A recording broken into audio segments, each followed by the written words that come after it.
Death Knight is back, and War Within brought it from the grave and rose it up to come and crush the meta and the fools once again with the hero talents that it has received. And the devs have been very generous with the hero talents that Death Knights have in Rider of the Apocalypse and Deathbringer. And today we're going to be looking at Rider of the Apocalypse because these are the most important for Death Knight. And it's not just the most important for Death Knight, it's the most important talent tree, hero talent tree for World of Warcraft. Rider of the Apocalypse is the single most important thing that happens to World of Warcraft in the War Within, like I just said. And that's a bold statement, and I am ready to back it up with 2 words: mounted combat. If you have been following WoW for any amount of time in the past, you are likely no stranger to things being announced, the player hoping it would be one way and it turning out to be something totally different. For those who played Warcraft 3 and Warcraft 2, they know that Death Knights and Paladins have been historically soldiers that fought while mounted. And if you are anything like me, you might have hoped to do that in WoW yourself. We of course never got to that point, and if you think about the WoW combat design over the years, every bit of movement speed makes a big difference, let alone a mount's worth of movement speed. But 2 things happened in the past that would work their way towards players getting mounted combat. The first thing is a 2-parter. The jousting event in Wrath of the Lich King gave players the opportunity to mount a jousting horse and, well, joust, or essentially be in combat with NPCs. This initial inception of mounted combat was very rudimentary and can hardly be called as such, since the horses were essentially vehicles and you weren't actually fighting as the class that you were, but rather in a mini-game, vehicle-type combat with a few buttons acting as abilities to simulate jousting. The second part of it was actual mounted combat in Warlords of Draenor. During your campaign through Nagrand, at least as Horde, you are asked to build one of 2 buildings that each provide a zone-wide bonus for questing, world content, and so on. If you pick the right one, you would be able to mount a Frostwolf Warwolf and be able to play your class as normal, aka you could get into combat and still be mounted, all with 100% movement speed. This was probably the first and only time players got unrestricted mounted combat. In a way, you could charge and leap, cast spells, and so on. Suffice to say that it felt awesome, but it was part of a zone-only thing, so it didn't really feel like it was you doing it, but mostly the zone doing it. And being in the zone gets me ready to play some WoW, and nothing gets me in the zone better than a kick-ass wallpaper with my main tune. It rocks so hard that we even have this as a feature reward for our Patreons. Not only are they supporting our content, but are also the recipients of 4K custom-made wallpapers with their own tunes. If you want to be a part of the team and support your boys in the process, head on over to patreon.com and see if anything sparks your interest. The second thing that worked towards mounted combat was Divine Steed for Paladins. The ability lets you actually mount a horse for a few seconds and gain a burst of speed for the duration, and is usable both indoors and outside. With Shadowlands, the duration was extended through conduits, which is still present today, and it will be even longer during the War Within, to such an extent where you actually have time to fire off a bunch of abilities before the effect wears off. Once again, this is mounted combat with no restriction outside its inherent duration. Why is all of this important? Probably because of the same reason why all of these instances have been limited one way or another.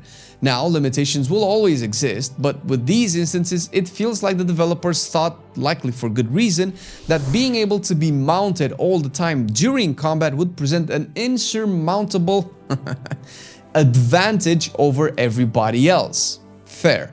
But at the end of the day, another fair question would be, so what?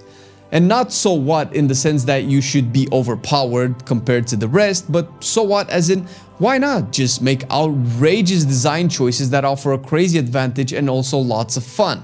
Because the rational implication would be that if some people get mounted combat, others would get some other form of insurmountable advantage. All different, all OP, all fun in their respective niche. Presumably, when Rider of the Apocalypse was announced at BlizzCon, every Death Knight player thought about one thing. Does this mean we will get mounted combat? actual mounted combat, intended to be mounted combat? Well, ladies and gentlemen, may I present you the Rider of the Apocalypse hero talents, and I direct you towards On a Pale Horse, or Paler Horse, or whatever the final iteration will be named as. While outdoors, you are able to mount your Accurus Death Charger in combat. Yep, it happened. That's it. The fantasy will be complete. And although this is really cool and the whole point of the history lesson, it is so much more, potentially game-breaking or game-defining, so hear me out. Mounted combat is fun as a concept, sure, especially when it's on the slowest class still left in the game. That in and of itself is incredibly exciting. It is also limited, yes. Outdoors means it won't work everywhere, and if we are going to use the current state of Dragonflight endgame as an example, this would essentially mean you can mount in combat within the Dragon Isles, but also in 5 of the 8 seasonal dungeons, but also on Tindril and Farok in Amir Drasil.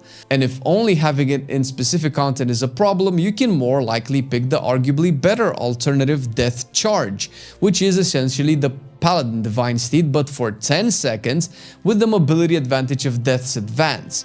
Since it will replace Death's Advance, we can assume it will have 2 charges and a relatively short cooldown. Before the Paladin rework, both DK and Red were dubbed the wheelchair classes of World of Warcraft, and not in a fun way. Their lack of mobility were a serious downside that was very rarely mitigated by the rest of their kit. Reworking Paladin made Red compensate for its lack of mobility with increased range to its abilities, a big upgrade for sure, and yet Death Knight was left behind. All of this makes mounted combat, even if limited, a big improvement for Unholy and Frost Death Knights. And that's all great, but that's not the best thing ever. The best thing ever is actually what all of this means. For the longest time, the developers came across as very stubborn with how they fundamentally wanted WoW combat expression to be designed as, and outside of the box thinking was too big of a risk. Then came Evokers, and that restrictive thinking when it comes to what the player can do, how fast it can move, and its general combat reach was changed drastically. Now with Rider of the Apocalypse, that was taken to the next level and allowed players something they have been wanting for a long time, but didn't hold high hopes for, at least I didn't. This is huge for WoW because out-of-the-box thinking can create incredibly awesome things in a creative space. WoW needs new and crazy things instead of the very predictable, you just get a little sprint, you have 10% more movement speed or 5 more yards on your ranged abilities. A new and bombastic approach hasn't happened for Death Knight since likely artifact weapons. The simple fact that they are willing to incorporate mounted combat as an aspect of World of Warcraft's design speaks volumes about the creative freedom they can employ for pretty much all of the things coming in the future. And that is not even to talk about what it all means for Death Knights, period. If you thought Dark Ranger was going to be the most heavy fantasy flavor a class can have, wait until you unlock Rider's Champion, which is the real focus of the Death Knight's hero talents. Throughout combat, you will be able to summon one of the 4 horsemen that you personally created during the Legion class campaign. Each horseman will provide a specific thematic bonus, which is further augmented in the rest of the hero talents tree. One particular bonus is Morgraine's Might. First of all, when Morgraine spawns, he spawns with a Death and Decay around him. Well, it casts at his location, but then it follows its position, which essentially means it will be an aura-like effect and no longer a static ground effect. This is something both Death Knights and Paladins have been asking for when it comes down to their respective ground effects that force them to be static. Having D&D move with you is something we have wanted for years, and with Morgraine's Might we are close to getting it.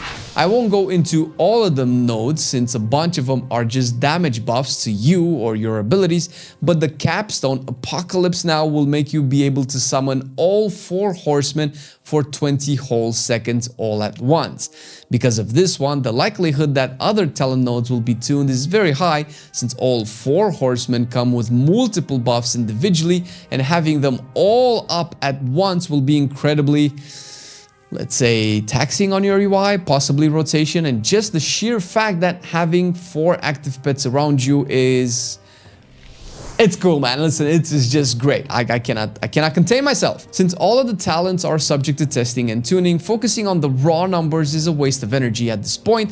So rather, it's good to take the essence of what the tree is trying to accomplish, which is taking Death Knights into the future as far as combat is concerned.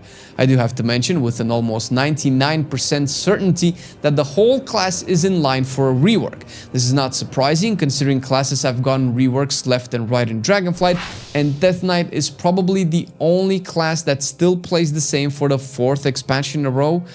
3rd, depending on how you view Legion. The playstyle is incredibly outdated, the talents are more or less doing the same thing just with more nodes, and the lack of innovation has kept it in an obvious behind the rest of them type spotlight. Also, this was kind of confirmed with the dev notes we received right on the Rider of the Apocalypse hero talents. They are looking to rework Death and Decay and how AoE cleave will function, which will likely go hand in hand with a full class rework as well. Because of this as well, it is extra hard to judge the full impact of the hero talents in the next expansion. So once again, we want to focus on the essence of it, and that being that the future is coming, and although not every hero talent is equal, Rider of the Apocalypse can definitely be an example to follow, at least in terms of ingenuity. For a little bit of reassurance, you can check our Age of Red video that talks about the State of Red Paladin, a rework that was so successful it not only made Red stand as an S tier spec, but also be actually fun, strong, and an example of what good class design can bring even for Death Knights.